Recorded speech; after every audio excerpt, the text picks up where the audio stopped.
ओम शांति। 11 अक्टूबर 2023। बाबा के महावाक्य।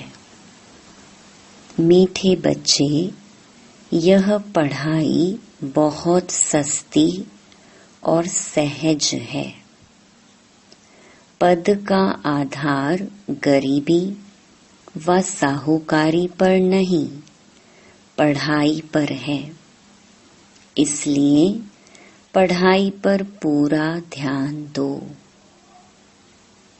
प्रश्न: ज्ञानी तो आत्मा का पहला लक्षण कौन सा है? उत्तर: वह सभी के साथ अति मीठा व्यवहार करेंगे। किसी से दोस्ती, किसी से दुश्मनी रखना, ये ज्ञानी तो आत्मा का लक्षण नहीं। बाप की श्रीमत है, बच्चे अति मीठा बनो। प्रैक्टिस करो, मैं आत्मा इस शरीर को चला रही हूँ। अब मुझे घर जाना है। गीत: तू प्यार का सागर है।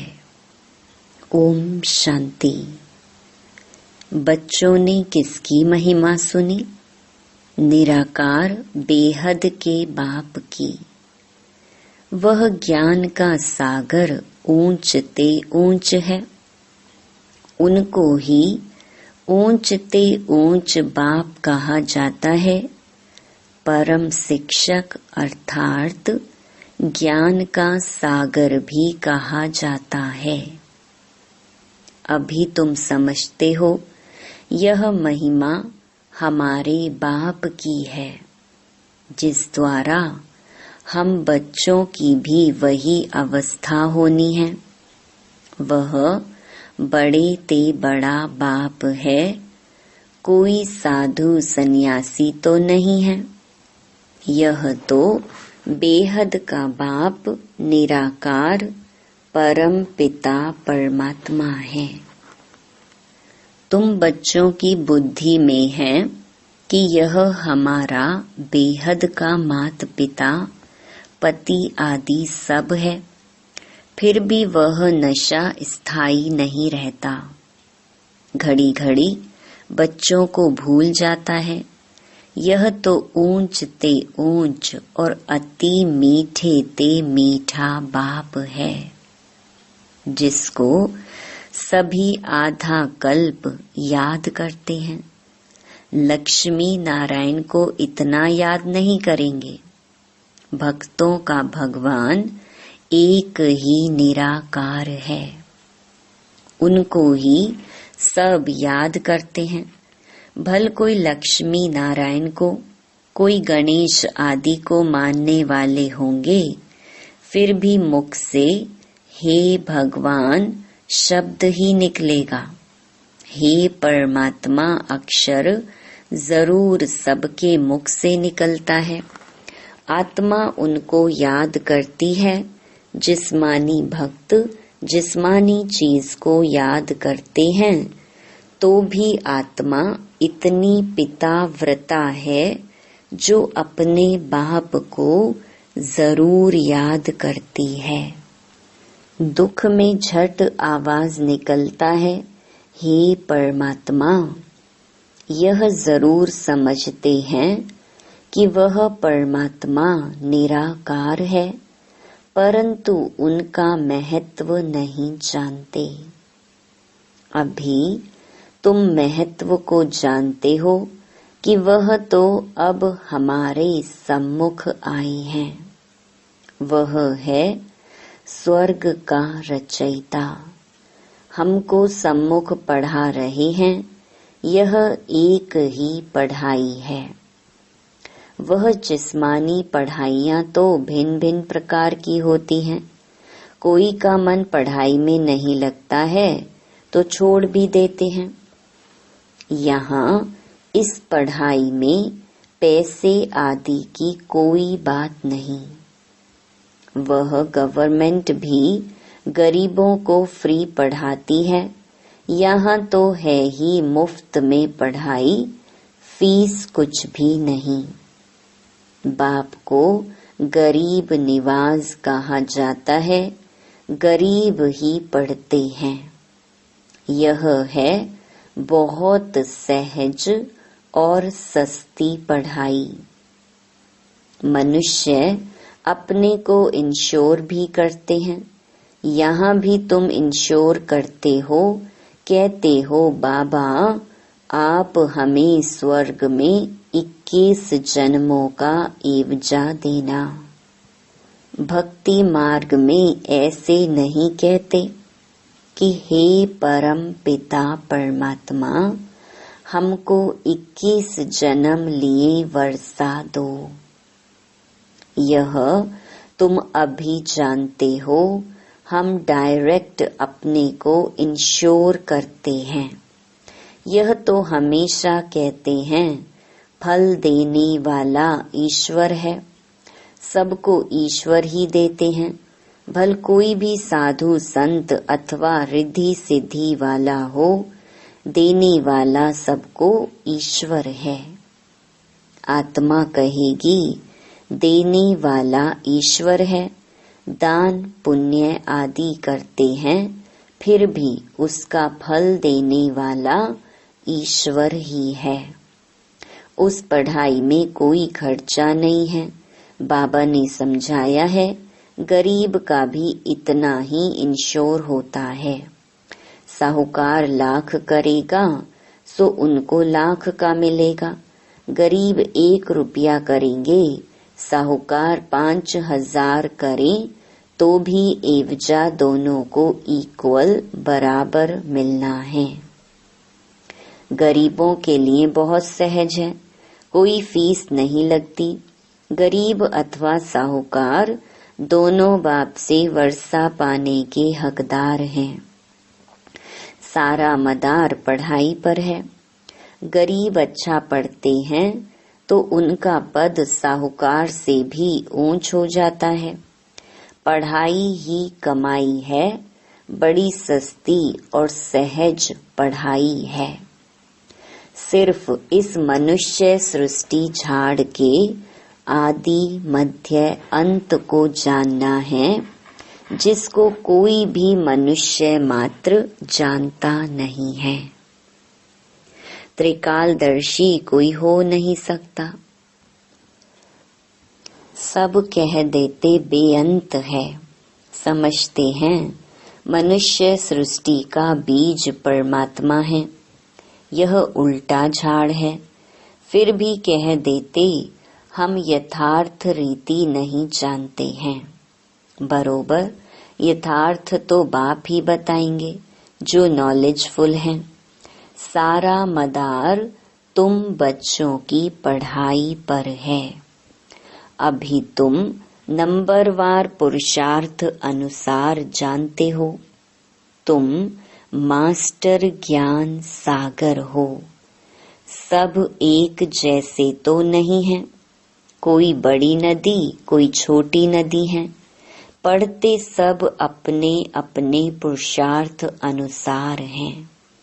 तुम बच्चे जानते हो यह बेहद का बाप है, उनका बनकर उनकी श्रीमत पर चलना है।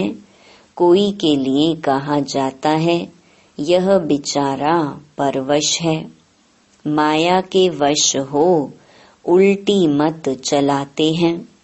श्रीमत भगवानु वाच है ना, जिससे श्रेष्ठ ते श्रेष्ठ देवी देवता बनना है। जब पहले निश्चय हो जाए तब फिर शिव बाबा से मिलना है। बाबा समझ जाते हैं इनको यथार्थ निश्चय नहीं है। आत्माओं का बाप एक है, यह तो समझते हैं, परंतु वह इनमें आकर वर्षा दे रहा है, यह निश्चय बैठना बड़ा मुश्किल है। यह जब बुद्धि में बैठे और लिख कर दें तब बाबा के पास लिखत ले आनी चाहिए। समझेंगे यह तो बरोबर ठीक है, इतना समय जो समझते आए सो रॉन्ग है। ईश्वर सर्वव्यापी नहीं है, वह तो बेहद का बाप है। बरोबर भारत को कल्प कल्प संगम पर बेहद के बाप द्वारा वर्षा मिलता है। संगम पर और इसी समय ही मिला था, अब फिर मिल रहा है, यह लिखाना है। बरोबर बाप संगम पर ही आते हैं, आकर बी के द्वारा स्वर्ग की रचना रचते हैं। जब लिख कर दे तब उस पर समझा सकेंगे तुम किसके पास आए हो, क्या लेने आए हो। ईश्वर का रूप तो निराकार है। ईश्वर का रूप ना जानने कारण ब्रह्म तत्व कह देते हैं।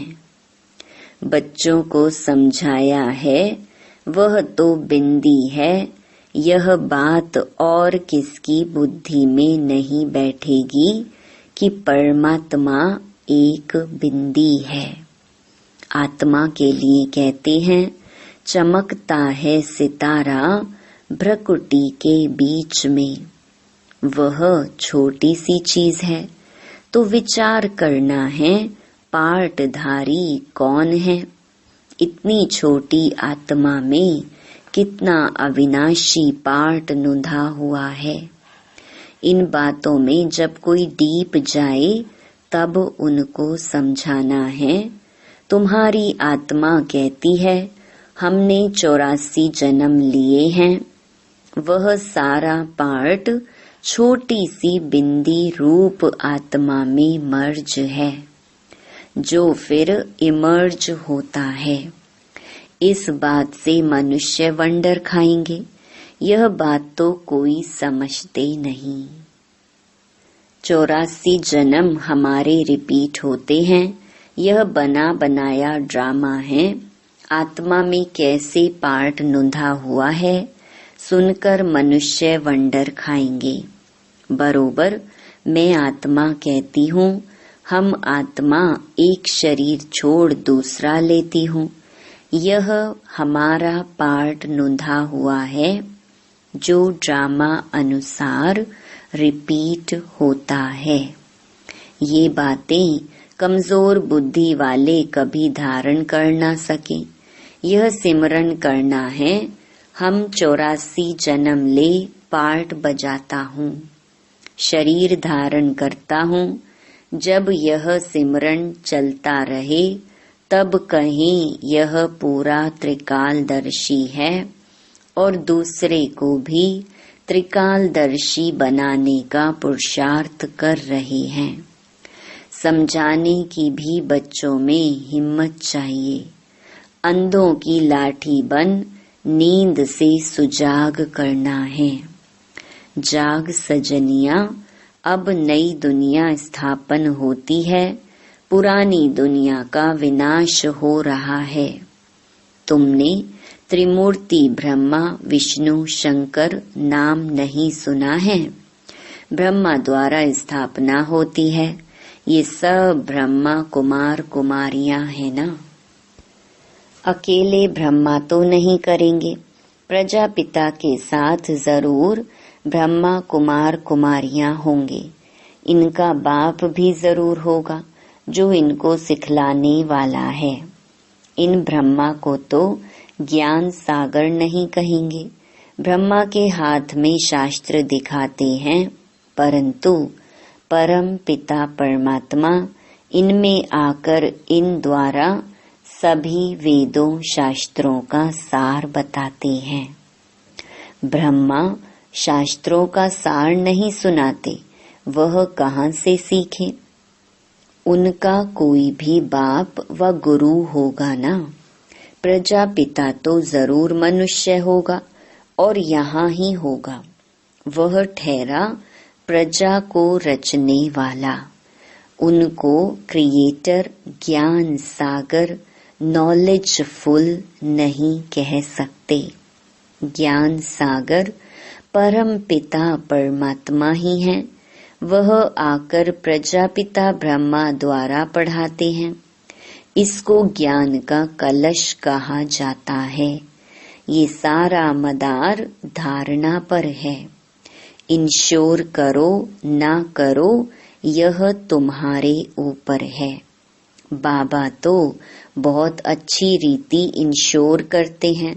इंश्योरेंस मैग्नेट है। भक्ति मार्ग में भी तो ज्ञान मार्ग में भी बाप को सब आत्माएं भक्ति मार्ग में याद करती हैं कि बाबा आकर हमको दुख से छुड़ाओ। बाप वर्षा देंगे या तो शांति धाम या तो सुख धाम भेज देंगे। जिनको शांति का वर्षा मिलना है तो कल्प कल्प वही शांति का वर्षा लेंगे। तुम अब पुरुषार्थ कर रहे हो सुख का वर्षा लेने के लिए। इसमें पढ़ना है और फिर पढ़ाना है। जैसे बाप मीठे ते मीठा है वैसे उनकी रचना भी मीठे ते मीठी है। स्वर्ग कितना मीठा है। स्वर्ग नाम तो सब मुख से लेते रहते हैं। कोई भी मरता है तो कहते हैं स्वर्गवासी हुआ, तो जरूर नरक में था, अब स्वर्ग में गया। जाता नहीं है तो भी कहते हैं तुमको लिखना चाहिए, जरूर हेल में था ना। यह हेल है, फिर उनको यहाँ मंगाने की खिलाने की क्यों कोशिश करते हैं। पितृ बुलाते हैं ना।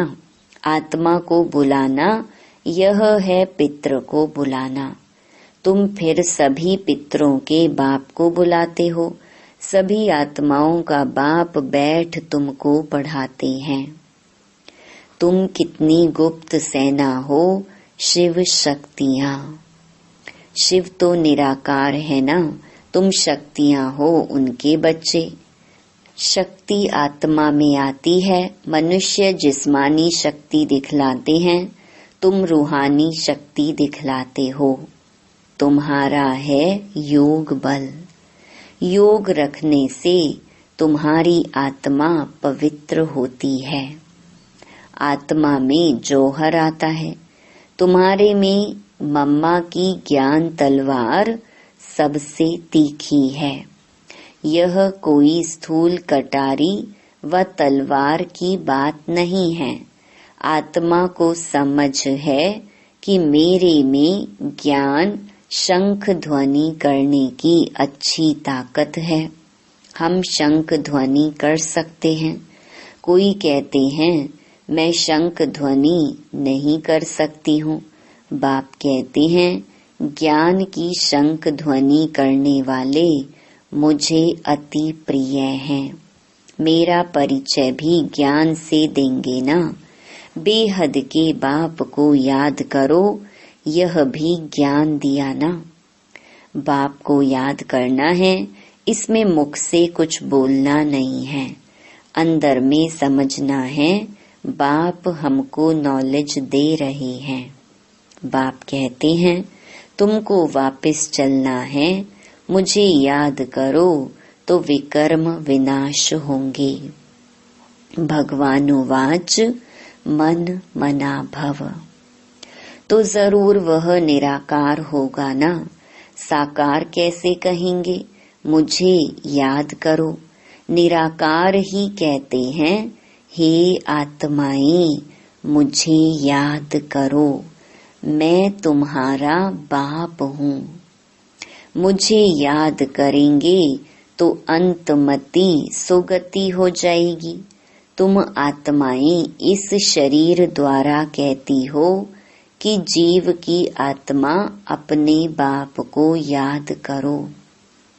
बाप भी आत्माओं को कहते हैं मन मना भव।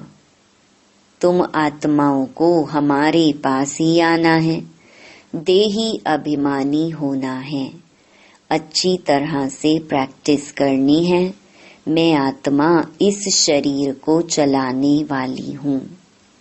अब मुझे वापस बाप के पास जाना है। बाप कहते हैं, चलते फिरते उठते बैठते मुझे याद करो। जो अशांति फैलाते हैं वह अपना पद भ्रष्ट करते हैं। इसमें तो बहुत बहुत मीठा बनना है। गीत भी है ना, कितना मीठा कितना प्यारा शिव भोला भगवान। तुम भी उनके बच्चे भोले हो। फर्स्ट क्लास रास्ता बताते हो कि बाप को याद करो तो स्वर्ग के मालिक बनोगे। और कोई ऐसा सौदा दे ना सके तो बाप को बहुत याद करना चाहिए। जिनसे इतना सुख मिलता है उनको ही याद करते हैं। और पतित पावन आओ। जिनसे इतना सुख मिलता है उनको ही याद करते हैं। पतित पावन आओ।